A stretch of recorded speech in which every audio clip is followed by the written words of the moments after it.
Bayangin, hanya karena sebuah chat di grup WhatsApp, seorang pria muda tega menghabisi nyawa temannya sendiri.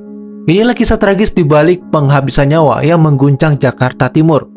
Korban bernama Ali Rahman atau yang biasa dikenal dengan nama Ali. Ali ini lahir pada tahun 1984 dan dikenal sebagai sosok yang sangat pendiam serta tertutup. Dia merupakan anak keempat dari 4 bersaudara atau anak bungsu di keluarganya.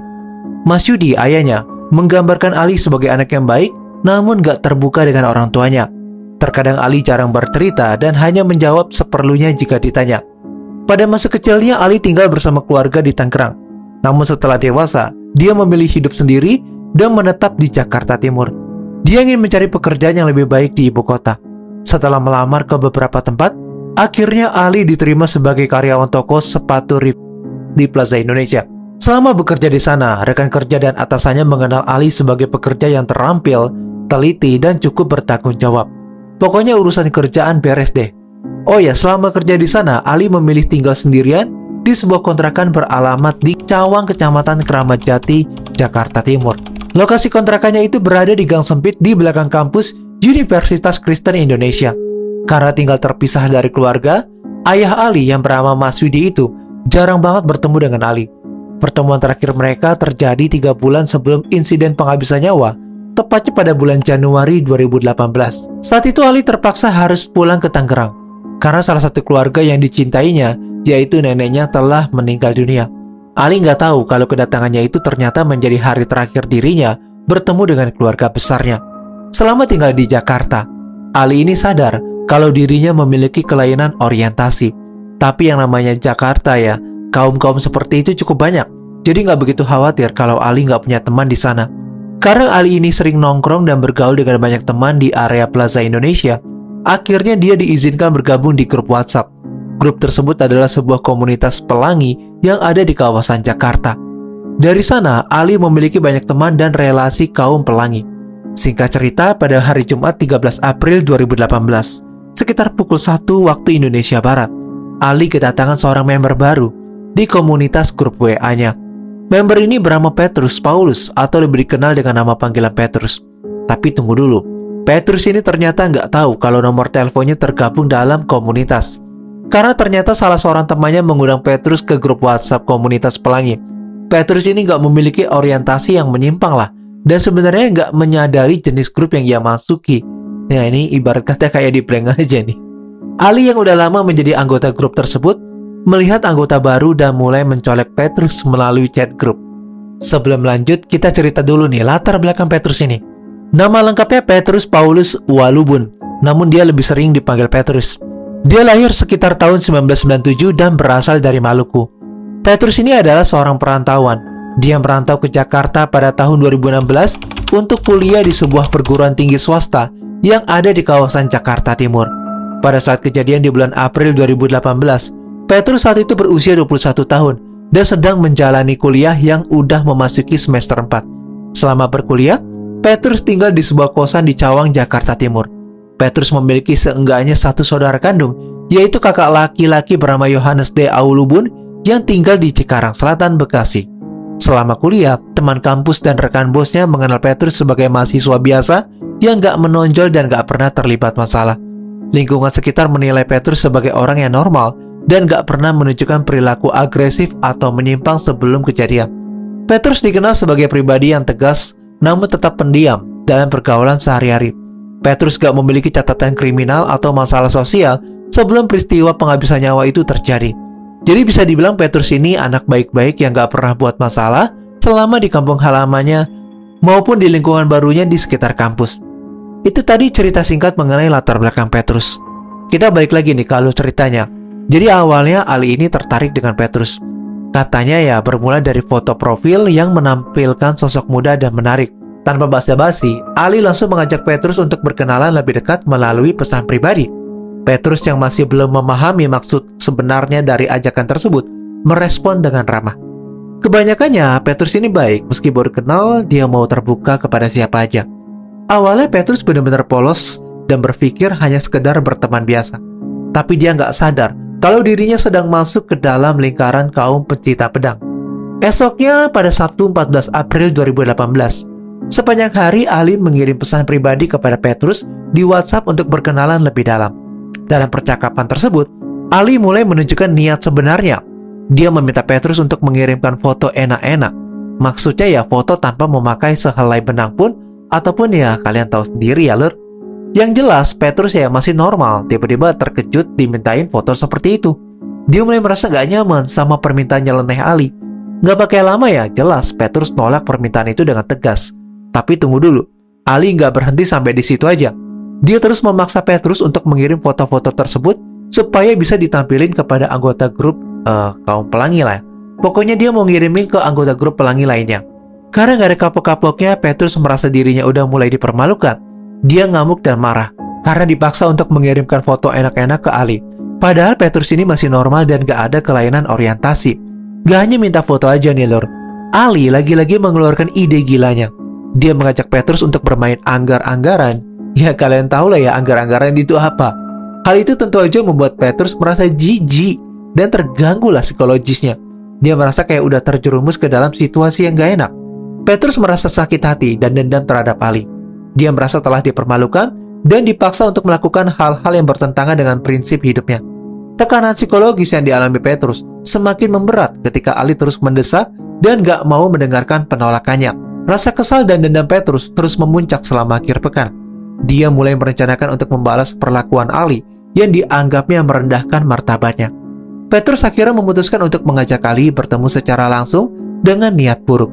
Tujuannya agar memancing Ali keluar dari sarangnya.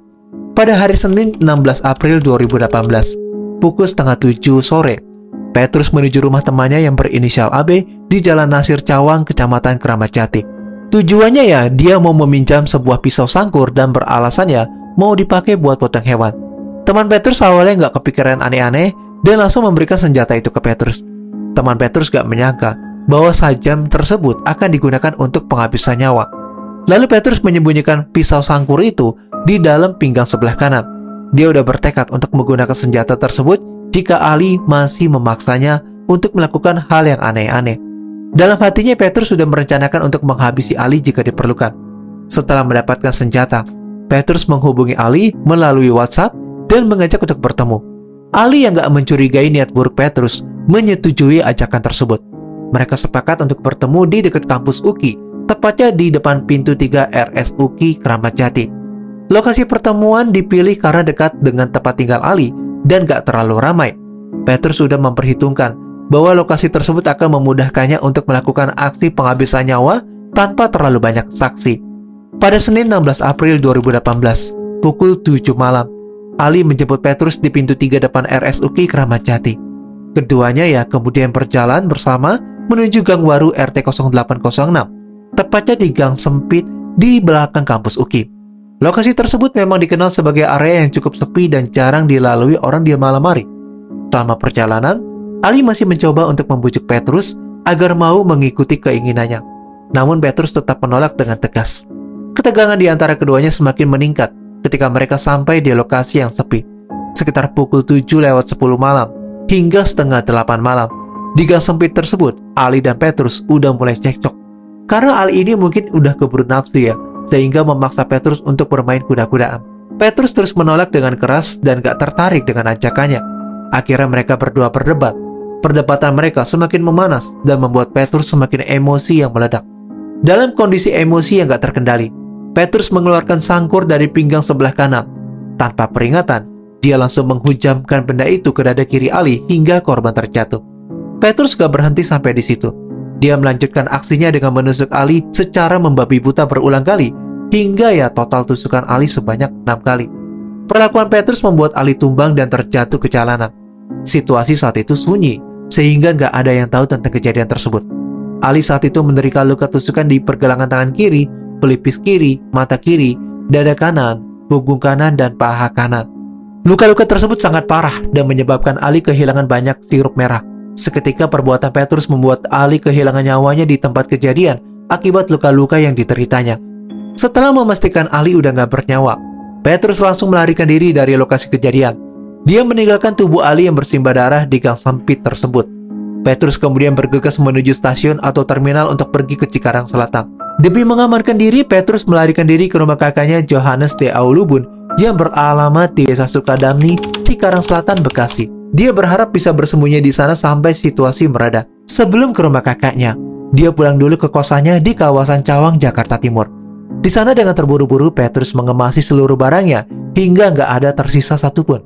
Setelah itu dia baru menuju ke rumah kakaknya.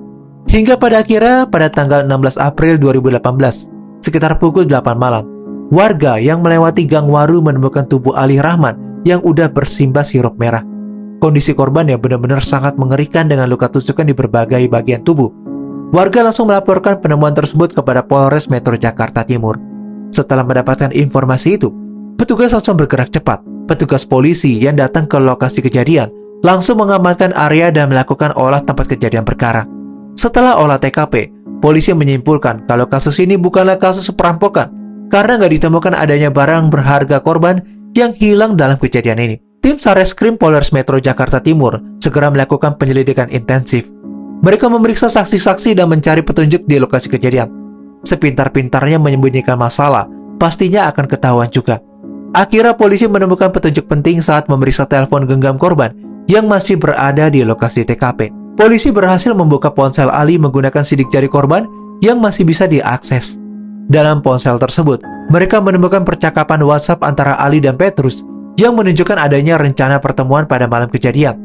Dari percakapan tersebut, polisi mulai mengetahui identitas pelaku. Berdasarkan informasi dari ponsel korban, polisi langsung melacak keberadaan Petrus. Mereka pertama kali mendatangi kos Petrus di kawasan Cawang, Jakarta Timur. Namun sesampainya di sana, polisi udah nggak berada di sana dan semua barangnya telah dibawa pergi. Namun polisi memiliki banyak akses untuk mencari tahu lokasi keberadaan pelaku. Mereka mencoba menggali informasi lebih lanjut tentang latar belakang pelaku dan keluarganya. Akhirnya mereka mendapatkan informasi kalau Petrus ini memiliki kakak yang tinggal di Cikarang Selatan, Bekasi. Setelah mendapatkan informasi itu, tim polisi langsung menuju ke alamat tersebut untuk menangkap pelaku.